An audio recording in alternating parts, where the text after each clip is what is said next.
کارمندان اپراتیوی ریاست وزارت کارهای داخلی جمهوری تاجیکستان در ولایت مختار کوهستان بدخشان و شعبه وزارت کارهای داخلی در ناحیه ونج هنگام برگزار نمودن مرحله نخستین عملیات کوکنار 2020 در سال جاری مقدار معین بنگدانه نوع هندی را در زمینهای غیر کارآمد دهه پشور جماعت دهات پرشنه ناحیه شغنان کشف و نابود ساختند.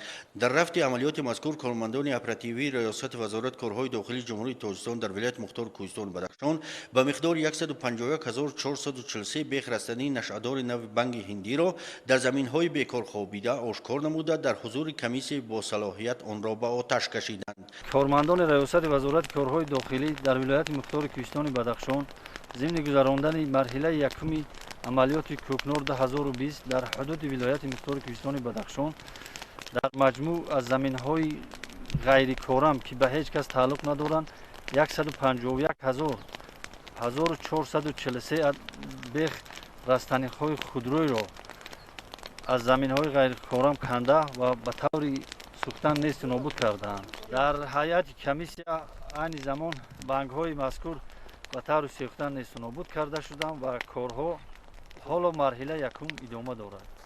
همچنین در دایره عملی سازی عملیات کوکنار 2020 کارمندان اپراتیوی شعبه وزارت کارهای داخلی در ناحیه ونج و نمایندگان جماعت دهات وادخود در موضع سنگ سفید دهه لگد هنگام گذراندن چاره‌بینی فوری جستجویی از زمین‌های بیکار خوابیده دهه مذکور به مقدار 7900 بیخ بنگدانه خودروی را آشکار نمودند. کارمندان شعبه وزارت کارهای داخلی ناحیه ونج نیز بعد پاره تازه نمودن زمین غیر کارم از بنگدانه در حضور کمیسیون با صلاحیت آن را در اساس سند به شعبه در ناحیه بوده انتقال دادند.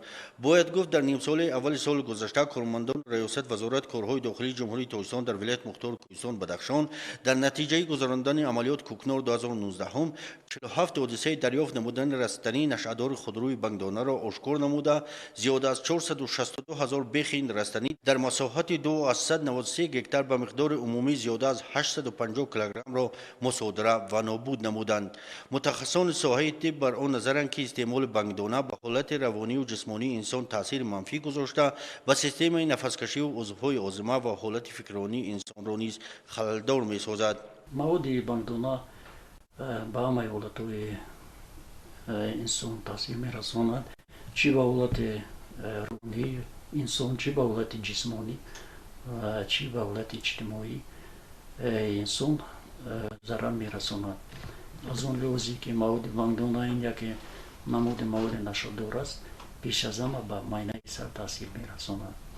یعنی در وقت استعمال از حد زیاد استعمال کردن مواد بنگدانه آهسته از انسان فکر روانی پس می شود، ذهن پس می شود و عموما حالت روانی انسان رو کاسته می گردد.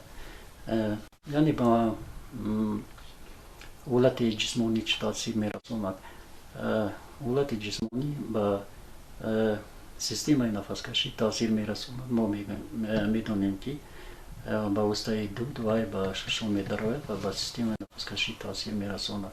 بعد با سیستم خونگردی آدم با دل و رگ‌ها تاثیر می رساند، با سیستم هاضمه تاثیر می رساند و بعد از این ما گفتیم که وای استعمال مواد بنگدانه با حالت اجتماعی انسان تاثیر می رساند. یعنی همون کسانی که از مواد بنگدانه وابسته میشوند آنها آهسته از کار محروم میشوند، از عائله محروم میشوند و به کارهای جنایتی دست میزنند. همساله تعداد معین شهروندان در قلمرو ولایت مختار کوهستان بدخشان برای صادر نمودن جنایت از اکسپرتیز سود نارکولوژی گذرانده شده نسبت اشخاص جنایتکار چاره‌های قانونی تطبیق می‌گردند. استاد بین اداروی مقامات حفظ حقوق و تامین امنیت در ولایت گذراندن عملیات کوکنار 2020 را برای جلوگیری از عمل‌های غیر قانونی گردش مواد مخدر و استعمال آن موثر ارزیابی نموده تدبیرهای مشخص را در این سمت دست گرفته قرار است که در نیم ساله دوم مبارزه علیه این پدیده نامطلوب دوچند زیاد خواهد شد.